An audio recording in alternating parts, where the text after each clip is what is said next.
आज मैं एक्सप्लेन करने वाला हूँ साल 2003 में आई thriller adventure film the bone snatcher को। फिल्म की कहानी काफी बेहतरीन है जिसे देखने में आपको काफी मजा आएगा, तो बने रहिए इस वीडियो के आखिर तक। कहानी की शुरुआत अफ्रीका के नाबीब डेजर्ट को दिखाते हुए होती है। यहाँ पर हम एक रिसर्च टीम को देखते हैं क्योंकि उन्होंने यहाँ पर एक जगह के बारे में पता लगाया था, क्योंकि इनका मानना था कि इस जगह पर खजाना है। दरअसल ये लोग एक प्राइवेट कंपनी के लिए काम किया करते थे और इनका काम ही रेगिस्तान में दबे हुए खजाने या हीरो को ढूंढना था।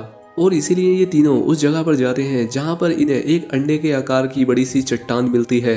जब पोल उस चट्टान पर हथौड़ा मारता है तो वो चट्टान टूट जाती है और उसमें से एक अजीब सा क्रीचर निकलकर इन तीनों को मार देता है। इसके बाद सीन चेंज होता है और हमें शहर में एक लैब को दिखाया जाता है जहाँ पर डॉक्टर जैक अपनी साथी साइंटिस्ट के साथ एक क्रू की मदद कर रहा था जो कि एक रूम में फंसे हुए थे और उस रूम का टेम्परेचर -100 डिग्री सेल्सियस पहुंचने वाला था, जिसे जैक अपनी सूझबूझ से कंट्रोल करके उस क्रू की जान बचा लेता है। अब इसके बाद जैक का बॉस उसके पास आता है और उससे फील्ड पर जाकर कुछ ढूंढने का एक काम देता है। इसके बाद हम अगले सीन में देखते हैं कि जैक उसी रेगिस्तान में पहुंच जाता है जिसे हमने मूवी की शुरुआत में देखा था। अब टैक्सी वाला जैक को उतारकर यहाँ से चला जाता है और यहाँ पर एक बूढ़ा आदमी अपनी एक छोटी सी दुकान लगाकर बैठा था। वो बूढ़ा उसे एक कोल्ड ड्रिंक कैन देता है। ये देखकर जैक काफी खुश हो जाता है कि चलो अच्छा है, इस बंजर रेगिस्तान में मुझे कुछ तो मिला। खैर अब जैक को रिसीव करने के लिए कमांडर कार्ल आता है और उसे अपनी कंपनी के बेस पर ले जाता है। बेस के रिसेप्शन पर उसे मिकी के साथ उसका साथी जॉन मिलता है। अब मिकी जैक का पासपोर्ट देखकर उसके सामान की चेकिंग करती है, जिसमें उसे जैक की एक मशीन चार्ली मिलती है जो कि एक ट्रैकर था और ये ट्रैकर 2000 फीट नीचे तक के पानी का पता लगा सकता था। अब चेकिंग के दौरान ही कार्ल का एक साथी टाइटस भी आता है जिसके पास एक मरा हुआ सांप था। खैर अब जैक की एंट्री करने के लिए मिकी एक डायरी ढूंढती है जिसे कि जॉन अपनी पैंट में रख लेता है। अब उसकी इस बदतमीजी के लिए जैक जॉन को मारकर बेहोश कर देता है और मिकी उस डायरी को लेकर वहां से निकल जाती है।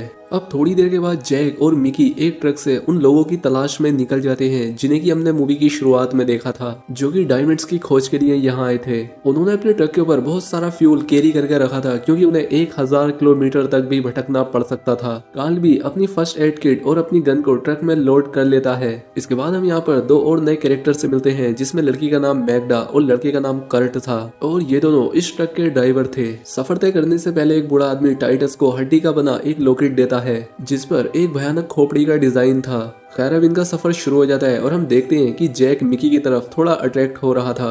अब काफी देर तक इस रेगिस्तान में भटकने के बाद मिकी को उन पहले वाले लोगों का ट्रक दिखता है। खैर अब जब ये लोग अपने ट्रक से उतरकर थोड़ा आगे जाते हैं तो इन्हें वहां पर दो इंसानी कंकाल मिलते हैं। एक कंकाल के पास एक चाकू भी था जिसे देखकर कार्ल समझ जाता है कि ये पोल की बॉडी है। अब सभी लोग यहाँ पर इस बात से हैरान थे कि इन लोगों की मौत तो यहाँ पर सिर्फ 5 से 6 घंटे पहले ही हुई होगी, तो इनकी बॉडी इतनी जल्दी डिकम्पोज होकर कंकाल कैसे बन गई। मिकी इसकी इन्वेस्टिगेशन करने के लिए पुलिस बुलाने के लिए कहती है, लेकिन कार्ल का शक उस तीसरे आदमी पर था क्योंकि यहाँ पर सिर्फ 2 ही कंकाल थे जबकि यहाँ पर 3 लोग आए थे, यानी कि उस तीसरे आदमी ने ही इन दोनों को मारा होगा। तभी उन्हें टाइटस आवाज लगाकर अपने पास बुलाता है। यहाँ पर इन्हें पैरों के निशान दिखाई देते हैं जिनका ये लोग पीछा करने लगते हैं। मैग्डा वही ट्रक में थी। अब इन्हें आगे आने के बाद पता चलता है कि शुरुआत में पैरों के सिर्फ 2 ही निशान थे, लेकिन अब उन्हें 4 पैरों के निशान मिल रहे हैं। तभी जैक का ट्रैकर एक डायरेक्शन की तरफ बीप करने लगता है, जिसके बाद सभी लोग उसी तरफ बढ़ जाते हैं। ये लोग एक शमशान जैसी जगह पर पहुंच जाते हैं जिसे देखकर लग रहा था कि शायद यहाँ पर ब्लैक मैजिक होता होगा।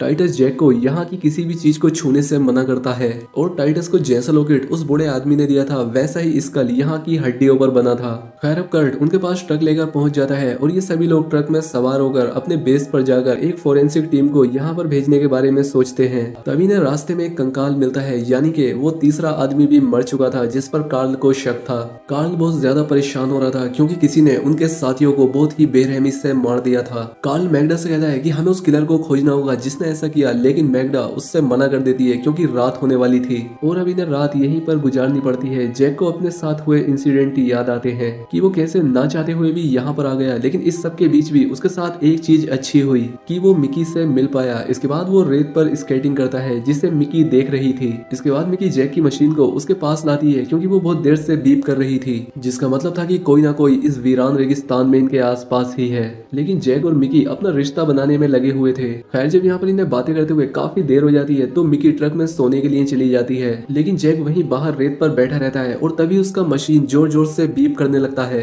जैक जब अपने आसपास देखता है तो उसे कुछ भी नहीं दिखता और तभी वो क्रीचर उसके सामने आ जाता है, जिसे देखकर जैक चिल्लाते हुए ट्रक के पास जाकर कार्ल को जगाता है। कार्ल जब चारों तरफ अपनी टॉर्च जलाकर देखता है तो उसे कुछ भी नजर नहीं आता। वो जैक से कहता है कि देखो तुम अफ्रीका में हो, तुमने जरूर कोई जानवर देखा होगा, यहाँ पर अक्सर ऐसा होता रहता है।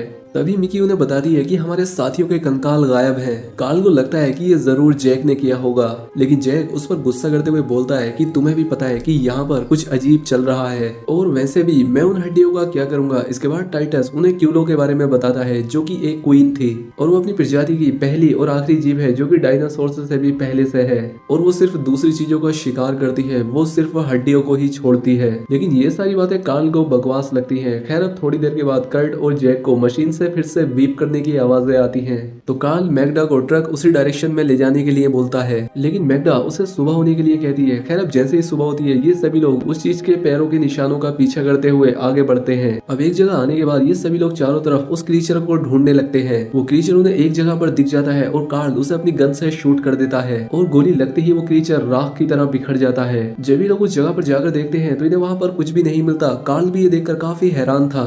यहाँ पर इन्हें अपने साथियों की गायब हुई हड्डियां मिलती हैं, जिसे कि कर्ट ट्रक में रख देता है। खैर जब ये लोग वहाँ से निकलने का फैसला करके जैसे ही ट्रक स्टार्ट करते हैं तो ट्रक में शॉर्ट सर्किट हो जाता है, जिसकी वजह से उसमें आग लग जाती है, जिसे मैग्डा बुझा देती है। लेकिन कर्ट बताता है कि अब मुझे इस ट्रक को संभालने में महीनों लग जाएंगे। अब ये सभी लोग अपना रास्ता भटक चुके थे और मिकी के रेडियो चेक करने पर इन्हें सिग्नल भी नहीं मिलता। अब ये सभी लोग यहीं पर रुकने का फैसला करते हैं। उनके पास से एक प्लेन भी गुजरता है, लेकिन उसका ध्यान इन लोगों पर नहीं जाता। मैग्डा इन लोगों को समझाती है कि देखो हमारे पास काफी पानी और खाना है, इसीलिए तुम लोगों को ज्यादा परेशान होने की जरूरत नहीं है। अब इन लोगों को यहाँ पर रहते हुए काफी दिन बीत गए थे। अब एक दिन कर्ट टाइटस को रखवाली करने के लिए जगाकर खुद अपने स्लीपिंग बैग में सोने के लिए चला जाता है। तभी यहाँ पर टाइटस को किसी के होने का एहसास होता है और वो क्रीचर कर्ट के पास जा रहा था। इसके बाद जब टाइटस कर्ट को जगाने के लिए जाता है तो वो देखता है कि कर्ट के चेहरे का एक साइड का मांस पूरी तरह से गायब हो चुका है। इसके बाद वो आवाज देकर कार्ल और अपने बाकी साथियों को बुलाता है, लेकिन उनके आने से पहले ही वो क्रीचर जो कि छोटे पार्टिकल्स में बदल गए थे,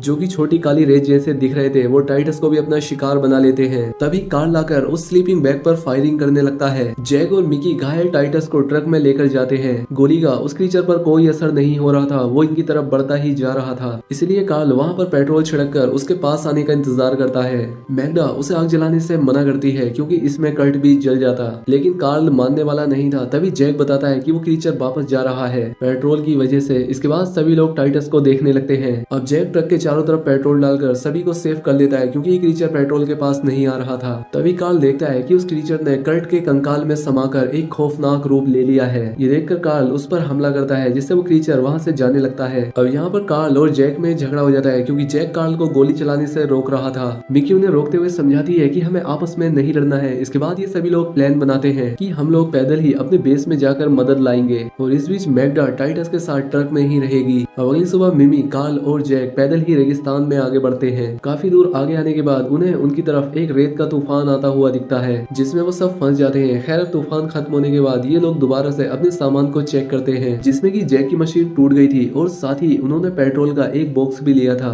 जिसका ज्यादातर पेट्रोल रेत में ही गिर गया था। खैर अब इन्हें चलते चलते रात हो जाती है और वो एक जगह पर रुकने का फैसला करके अपनी चारों तरफ पेट्रोल डालकर उसके बीच में बैठ जाते हैं। ये तीनों यहाँ पर एक दूसरे का हाथ पकड़ के बैठे ही थे कि तभी वो क्रीचर मैग्डा के कंकाल में यहाँ पर आता है। उसने अपने चेहरे की जगह मैग्डा का फेस लगा रखा था। पेट्रोल की वजह से वो घेरे के अंदर तो नहीं आ पाता, तो इसीलिए वो यहाँ से चला जाता है। अब आगे बढ़ने के बाद इन्हें अपने दोस्तों का वही ट्रक मिलता है जिसे लेकर वो उस अंडे के पास आए थे। अब इसीलिए ये लोग सबसे पहले अपने लिए मदद बुलाते हैं और इसके बाद जैक के पीछे ये दोनों भी उस अंडे में चले जाते हैं। अंदर आकर जैक समझ जाता है कि ये जगह उसी क्वीन क्रीचर की है और ये चींटियों की प्रजाति का ही एक विकसित रूप है। अब इनका साथी जॉन भी इनके पास तक पहुंच गया था। वो ऊपर अपने दोस्तों की डेड बॉडीज को देखता है। इधर ये तीनों भी समझ गए थे कि टाइटस की बातें एकदम सही थी। अब जॉन भी उनके पास तक पहुंच जाता है और उन्हें गन पॉइंट पर लेकर उनसे बाकी साथियों के बारे में पता करता है। अब ये लोग जॉन को सारी सच्चाई बताते हैं, लेकिन उसे यकीन नहीं आता। उसे लगता है कि इन्होंने डायमंड लेकर अपने बाकी साथियों को मार दिया, इसलिए वो इन तीनों को हथकड़ी पहनाकर अपने बेस की तरफ बढ़ता है। ये तीनों समझ चुके थे कि वो क्रीचर कितना खतरनाक है, इसलिए अगर इन्होंने उसे अभी नहीं रोका तो बाद में रोकना इम्पॉसिबल होगा।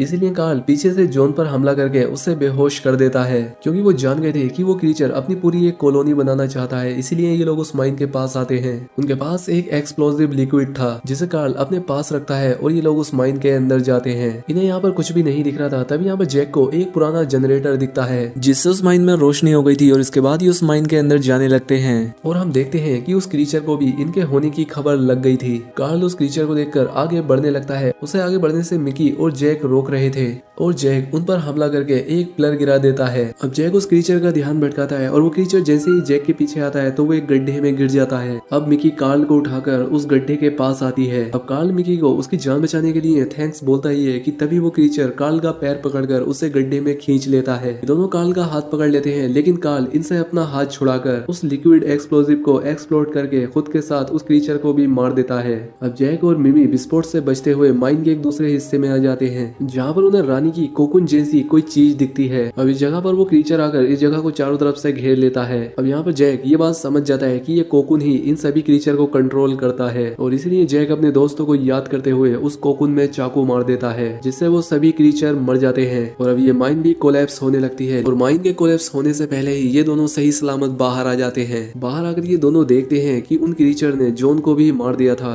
और ये उस बीच हुआ जब ये लोग माइन के अंदर थे। अब मूवी के आखिर में हम जैक और मिकी को टैक्सी का इंतजार करते हुए देखते हैं, क्योंकि अब मिकी का काम यहाँ पर पूरा हो चुका था। अब जैक मिकी का सामान गाड़ी में रखकर उसे गाड़ी में बैठा देता है और तभी हम देखते हैं कि मिकी के सामान में रानी का एक कोकुन था। और इसी सस्पेंस के साथ ये मूवी यहाँ पर खत्म हो जाती है। तो दोस्तों ऐसी ही और वीडियो के लिए वीडियो को लाइक और चैनल को सब्सक्राइब करें। मिलते हैं हमारी अगली